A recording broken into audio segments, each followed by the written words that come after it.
لو أنت بتتداول بقى لك فترة وحاسس إنه أنت هتعرف تبقى متداول كويس جدًا، جدًا، بس ناقصك إن يكون معاك حساب مثلًا فيه رأس مال كبير، يعني أنت بتتداول مثلًا برأس مال صغير وحاسس إن أنت لو معاك رأس مال أكبر شوية هتعمل أداء خرافي، فتعمل إيه؟ تعمل إيه لو أنت حاسس إنه أنت بتفهم في الchart بتعرف تحلل البيانات كويس من الرسم البياني، بتعرف تقرا الأخبار الاقتصادية وتشوف إزاي يأثّر ده على السعر. طب تعمل ده إزاي وأنت الaccount بتاعك مثلًا صغير؟ وأقصد بصغير إن account يكون فيه مثلًا $100 أو أقل، أو حتى من $100 ل$500 برضه يعتبر من رأس المال الصغير.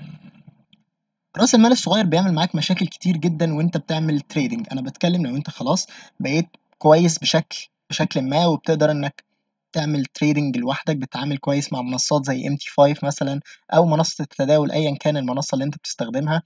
بتعرف تدخل صفقات، بتعرف تحلل حتى لو تحليلات مبدئية، فأنت دلوقتي عندك مشكلة في رأس المال. فتعرف إزاي بقى إنك عندك مشكلة في رأس المال؟ لو أنت برضه في تعليمك اللي أنت المفروض اتعلمته في التداول درست بشكل قوي جدًا مسألة الrisk management أو إدارة المخاطر، ودي حاجة بيعتمد عليها 90% من نجاحك أو فشلك في رحلة التداول، الrisk management أو إدارة المخاطر. فهتكون عارف ومتأكد إن أنت عندك أو محتاج لرأس مال كبير عشان تحقق عائد مادي كبير. يعني لو معاك $100 وعاوز تكسب عليها وليكن 20% مثلًا في الشهر أو 50% في الشهر أو 100% في الشهر، فدي حاجة هي ضد الrisk management، ضد إدارة المخاطر. لكن عشان تحقق عائد مُجزي، أنت هتنزل بنسبة المخاطرة شوية. أو مش عشان تحقق عائد مُجزي، عشان تكون ملتزم بخطة واضحة أو استراتيجية ناجحة بrisk management مضبوطة. فأنت كده هتحتاج لرأس مال كبير جدًا عشان تقدر تحقق عائد مُجزي.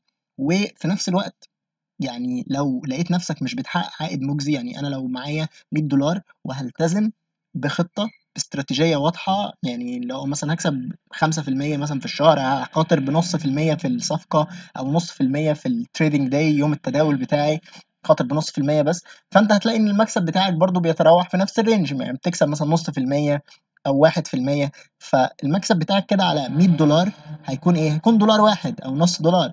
فأنت هتفكّر فيها كده هتحس إن الموضوع مش worth تعبك ومجهودك، أو مش worth إن أنت تقعد وتحلّل. الموضوع مرهق طبعًا إنك تقعد وتحلّل وتتابع البيانات أو إنك تتابع الأخبار الاقتصادية عشان تدخل بناءً عليها صفقات، فحاجة زي كده هتكون مُجهدة جدًا بالنسبة لك قصاد العائد الصغير اللي أنت هتلاقيه بسبب إن معاك رأس مال صغير. فأنت ساعتها ممكن تعمل حاجة، ممكن تخاطر بقى بشكل كبير. يعني هتقول إيه، طيب أنا إن شاء الله متأكد من الصفقة دي، فأنا هادخل الصفقة، أنا معايا $100 مثلًا هاخاطر ب$50 مثلًا، الstop loss بتاعي $50 أو حتى $100 كلّها. في ناس كتير بتدخل بالmargin كلّه في الصفقة أو ما تحطش stop loss أصلًا. فأنت كده بتخاطر مخاطرة عالية جدًا مع عدم قدرة رأس المال بتاعك إن هو يتحمّل المخاطرة اللي أنت عملتها دي. فأنت كده مش هتقدر يعني تعمل إدارة لرأس المال بشكل مضبوط. الrisk plan بتاعتك كده مش هتبقى صح. ده لإنك عاوز عائد مُجزي، فالعائد المُجزي اللي أنت بتدوّر عليه هيخلّيك تعمل مخاطرة عالية. طيب أنت دلوقتي وأنت بتخاطر أصلًا مخاطرة عالية وعارف إن الصفقة اللي أنت داخلها دي احتمال تبلوي الaccount بتاعك كلّه أو تمارجينه أو إنك تصفّر خالص وما يبقاش معاك أي فلوس، فده هيخلّيك بشكل بديهي جدًا تاخد قرارات غلط عشان أنت خايف إن الaccount بتاعك تخسره. دي حاجة منطقية جدًا نفسية. أنت لمّا تكون خايف على الaccount بتاعك كله، أنت بنسبة كبيرة جدًا هتخسر الصفقة دي وهتاخد قرارات تداول غلط. يعني هيكون الحاجة واضحة قدّامك أو الصفقات واضحة قدّامك والإشارات واضحة قدّامك، لكن في نفس الوقت هتلاقي إن أنت بتاخد قرارات مش أصح حاجة ومش أحسن حاجة. طيب تعمل إيه بقى عشان تحل المشكلة دي؟ في حل للمشكلة دي، حل مشهور جدًا وcommon جدًا ما بين مجتمعات المتداولين، اللي هو الfunded accounts أو الحسابات الممولة. إيه فكرة الحسابات الممولة؟ بييجي مثلًا شركة أو prop firm مثلًا، هنعتبر إن هو شخص، الشخص ده معاه $100,000 لكن مش عارف يستثمرهم مثلًا. فأنت كمتداول أثبت نفسه، هنقول إزاي هتثبت نفسك دلوقتي. أنت كمتداول هتقول له إن أنت ممكن تtrade بال$100,000 بتوعه دول وتاخد أنت الaccount اللي فيه $100,000 مقابل أنت هتاخد طبعًا نسبة من الربح، وهي النسبة الأكبر، يعني ممكن توصل 70، 80% من الربح، الprop firm أو الشركة اللي هتمولك دي هتاخد الجزء الصغير 20% مثلًا من الربح. يعني لو $100,000 أنت هتقدر تكسب على ال$100,000 كام؟ 1%، فال1% من ال$100,000 هي $1000. تمام، مش $100 بقى زي ما كنا موجودين وب1% هو دولار واحد، لأ، ال$100,000 ال1% ليها $1000. فلو 80% من الربح ده ليك يعني $800، المكسب بتاعك من 1% بس. فأنت شايف كمتداول إيه سهولة إنك تكسب صفقة كمتداول متمرس بقى، أنت بقى لك فترة بتتريد مثلًا وبقى كويس في التحليل في دخول الصفقات زي ما قلنا من شوية. فأنت كمتداول شايف نفسك إيه سهولة إنك تكسب 1% في صفقة مثلًا أو 1% في الaccount، وممكن تريسك شوية لإن أنت معاك رأس مال كبير جدًا يقدر يغطي مخاطرة كبيرة أنت تقدر تعملها. ففكرة الحسابات الممولة إن أنت بتاخد تمويل من مثلًا مؤسسة ب100,000 مثلًا أو حاجة زي كده بدون أي مخاطرة على رأس مالك الشخصي. أنت مش بتخاطر بأي فلوس، يعني أنت لو متداول أثبت مهارته في التداول، فبتقدر إنك تكسب أو تحصل على فرصة الaccount المموّل ده أو الfunded account، وبالaccount المموّل تقدر إنك تعمل مكاسب، ومهما كانت المكاسب كنسبة مئوية قليلة، هتكون طبعًا بالنسبة لرأس المال الصغير بتاعك هي نسبة كبيرة جدًا أو رقم كبير جدًا، لإن لو 1% أو 2% على account فيه مثلًا $20,000 أو $100,000 هتكون الأرباح حتى لو أنت بتاخد نصها مش هاقول 80%، هتكون كبيرة جدًا، جدًا مقارنةً بaccount شخصي ليك أنت مثلًا مستخدم فيه $100 بس شخصية أو $500 حتى. مش هيكون طبعًا يعني في مقارنة في الربح، بالإضافة إن أنت كده بتخاطر بفلوسك أصلًا لو أنت داخل بaccount فيه $500 دي فلوسك أنت، فالخوف على فلوسك برضه يخوّف شوية. طبعًا بيكون في شروط للحسابات الممولة، ما فيش حد بيسيبها لك كده مفتوحة، لأ بيحط لك limit طبعًا خسارة ما تعرفش تخسر مثلًا.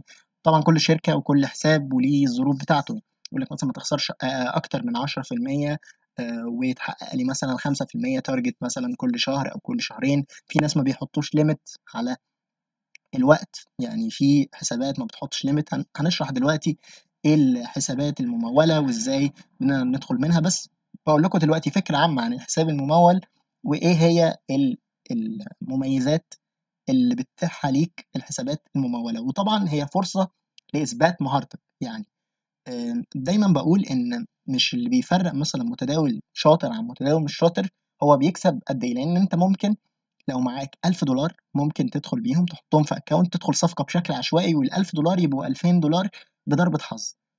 يعني ممكن تبقى بسهولة جدًا، ممكن تخسرهم طبعًا برضه بنفس ضربة الحظ دي. فمش معيار خالص إنك بتكسب والّا مش بتكسب طول ما أنت مثلًا بتستخدم فلوس قليلة أو رأس مال قليل، لكن لمّا يبقى معاك حساب مموّل رقم كبير جدًا تعرف تديره بقى وتحط خطة صح، خطة محكمة وrisk plan مضبوطة، فهي فرصة لإن تثبت لنفسك طبعًا المهارة بتاعتك في التداول، وتعرف إذا كان هينفع أصلًا تكمّل فيها كcareer وأنت مناسب ليها والّا إيه اللي محتاج تضبّطه أو تشتغل عليه بشكل أكتر. طيب إيه أشهر الشركات اللي بتوفّر حسابات ممولة؟ في 3 شركات مشهورين جدًا fundednext وFTMO وMyForex Funds.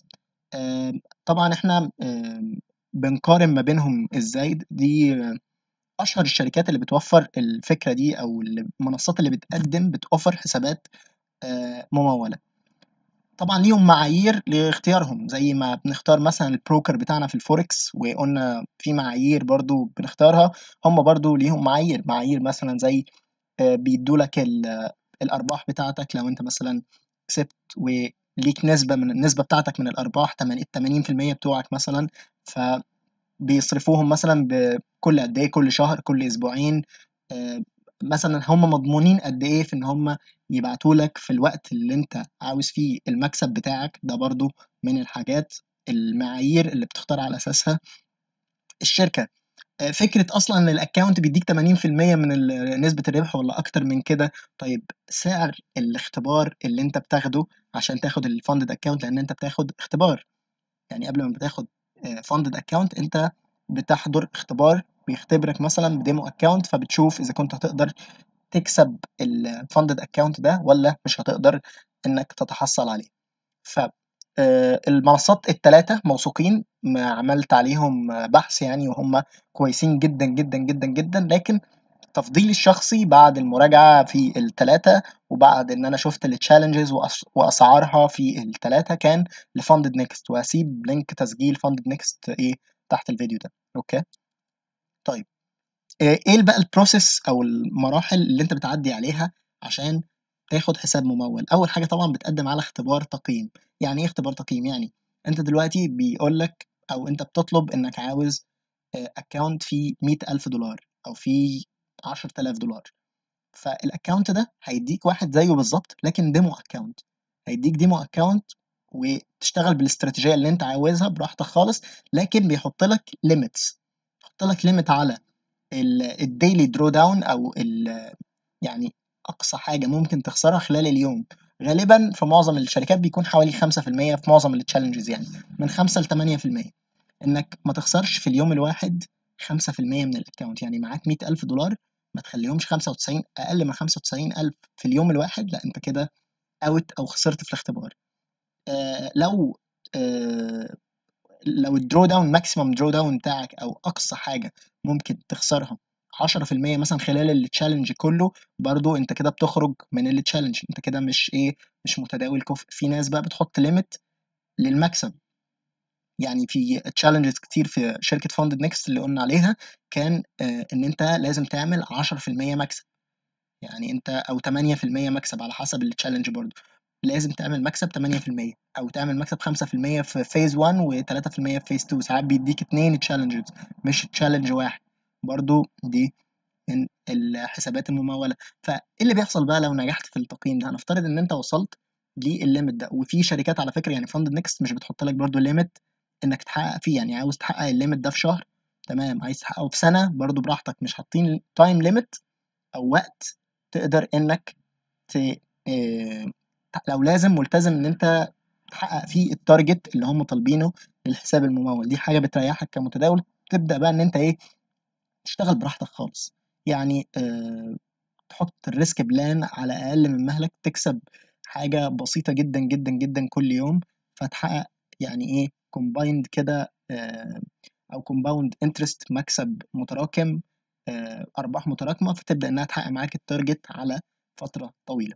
طيب بعد طبعًا ما بتكسب الaccount ده أو بتعدّي الchallenge phase أو مرحلة التقييم، بيبعت لك بقى هو على الإيميل بتاعك account بuser name password على MT5 مثلًا، بتدخّله وبتبدأ إنك تتداول تداول حقيقي real account بالرقم اللي أنت مقدّم عليه، لو 10,000 لو 100,000 على حسب اللي أنت تقدر تعمله. وبعد فترة تبدأ إنك تاخد طبعًا في شركة زي fund next أول ما بتنجح في الاختبار أصلًا بيرجّع لك فلوس الاختبار. يعني الاختبار مثلًا كان أعتقد أسعار الاختبارات بتاعتهم بتبدأ من $30 بس، يعني حاجات بسيطة جدًا. فلو نجحت في الاختبار وحققت الtargets دي، أنت أول حاجة بيعملها بيعمل لك cash back لفلوس الاختبار ده، وبيرجّع لك فلوس الاختبار أو أكتر منها كمان على حسب. يعني ساعات بيدّيك bonus كده ويرجّع لك أكتر منها عشان يشجّعك يعني إنك تشتغل في الحساب المموّل أو الfunded account اللي ادّاه لك. فبتبدأ التداول، ولو حققت أرباح بتاخد النسبة بتاعتك وبيبعتها لك على محفظتك مثلًا أو على أيًا كان وسيلة السحب اللي أنت هتستخدمها.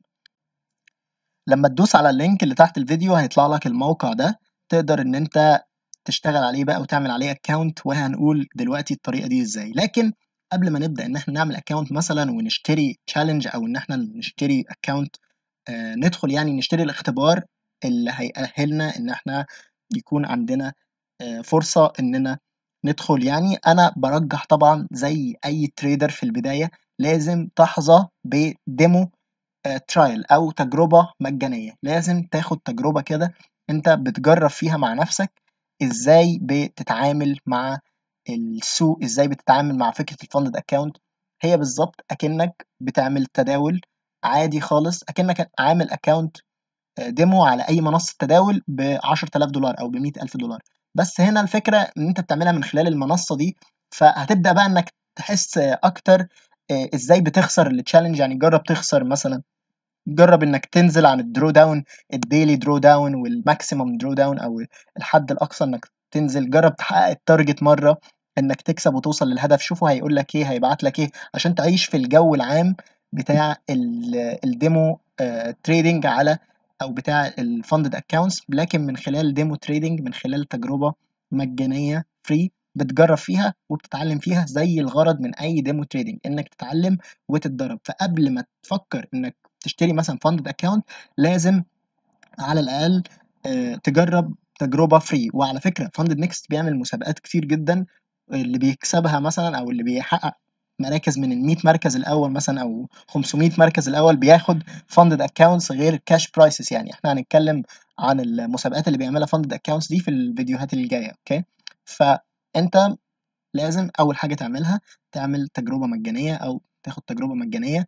وبيقترح لك بقى هنا في التجربة المجانية دي أنت بتختار حجم الحساب، عاوز الحساب بتاعك يكون حجمه كام. من أول 6000 دولار، ده أول حساب، لحد 200,000 دولار. حاول تكون في الرينج اللي هتكون مرتاح فيه بعد كده. يعني أنا هوريكم دلوقتي التشالنجز وأسعار التشالنجز والفرق ما بينها، لكن خليك في الرينج اللي تكون مرتاح فيه. يعني أنا مثلا ممكن أختار أكاونت ب50,000 دولار مثلا، وهقول له ابدأ الآن. طبعا أنت مش هيكون عليك أي مشكلة إنك تعمل ابدأ الآن. بعدها بقى تعمل عملية تسجيل أو هتكمل عملية تسجيل زي أي موقع عادي أنت بتسجل فيه. بتدخل الإيميل بتاعك وبتعمل باسورد وبتعمل فيريفيكيشن سريع. فبعد ما تخلص الحاجات دي هيظهر قدامك بقى داشبورد، وتقدر إنك تختار التشالنج اللي أنت عايزه، وتقدر إن أنت تتعامل مع الأكونتس دي. و ده كان كل حاجة مثلا عن فاند نيكست. خلينا بقى نروح ونشوف التشالنجز بتاعتهم أو الفكرة في الاختبارات بتاعتهم دي، تقدر ازاي تدخل في واحد منهم، وازاي تقدر تشتري مثلا تشالنج او كده. خلينا ناخد نبذة سريعة كده عن البلانز او التحديات اللي احنا ممكن ناخدها دي. في طبعا تشالنجز كتير، في ستيلر اكاونت، ستيلر لايت، وايفالويشن، واكسبريس. اعتقد هو يعني اكتر حاجه مشهوره في فاند نيكست واكتر حاجه ظروفها مناسبه جدا للتريدرز هي الستيلر اكونتس دي. هي البلان دي احنا ممكن نعمل فيديو نقارن فيها بين الاكونتس كلهم، او انت ممكن تقرا ايه الفروق ما بينهم يعني. طبعا الاكونت اللي هو بيكون ب 6000 دولار تقريبا، ده الاكونت بيكون ب 59 دولار. لكن بمجرد نجاحك من التشالنج فيز بتاخد 117 دولار. يعني انت اكتر من دبل او اقل من الدبل شويه، او تقريبا الدبل يعني. المبلغ اللي انت بتحطه بتبدا ان انت تاخده تاني بمجرد ما تعدي التشالنج فيز او مرحله الاختبار اللي بتكون فيه. طبعا في بروفيت تارجت، الهدف بتاعك في فيز 1 بيكون في تو فيسز للتشالنج ده، بيكون تو ستيب. يعني بتكسب واحد او بتعدي تشالنج بيديك اكونت ديمو تاني بتكسبه برضو، بيديك قبل ما يديك الاكونت الممول بقى. طبعا هو ايه، بيتاكد ان انت تريدر كويس قبل ما تعمل ده. فاول بروفيت تارجت 8%، تحقق 8% ربح. والبروفيت التارجت التاني 5%. يعني بيديك اكونت هنفترض ان هو ب 100,000 دولار، عشان يبقى سهل في الحساب يعني. ب 100,000 دولار تعمل 8,000 دولار، فكده هيديك اكونت تاني ب 100 برضو. تعمل 5 كمان كده تاخد الاكونت بقى الفندد اكونت. تمام. المينيمم ديلي لوس او الماكسيمم درو داون ديلي درو داون ده بتكون 5%. تمام، 5% ما ينفعش تنزل عنهم في اليوم. يعني لو الصفقة خسرت معاك حاول تخلي الستوب لوس بتاعك طبعا ايه، احنا عايزينه 1% مش لحد 5%، ده عشان تمشي بريسك بلان مظبوطة. لكن خلي الريسك بلان بتاعتك الماكسيمم ديلي لوس 5%. ولازم تكون مراقب ده كويس قوي، تراقب السليبج، تراقب اي حاجة انها ما توصلكش لده. الماكسيمم اوفرول لوس بقى في التشالنج كله ما ينفعش تعدي ال10%. اوكي، دي حاجة مهمة جدا جدا جدا. وفي حاجة برضو يعني لازم تعرف ان الماكسيمم ديلي لوس بتتحسب كل يوم. يعني انا دلوقتي مثلا في الفيز 1 المفروض اكسب فيها 8%، لو عملت 105 يعني عملت 5%. فلو رجعت لل 100 دولار اللي هي الاصل بتاعي انا كده خسرت 5% بس في يوم واحد. فدي بالنسبة لي مشكلة. لكن الماكسيمم درو داون اي مكسب بعمله فهو بيزود الدرو داون.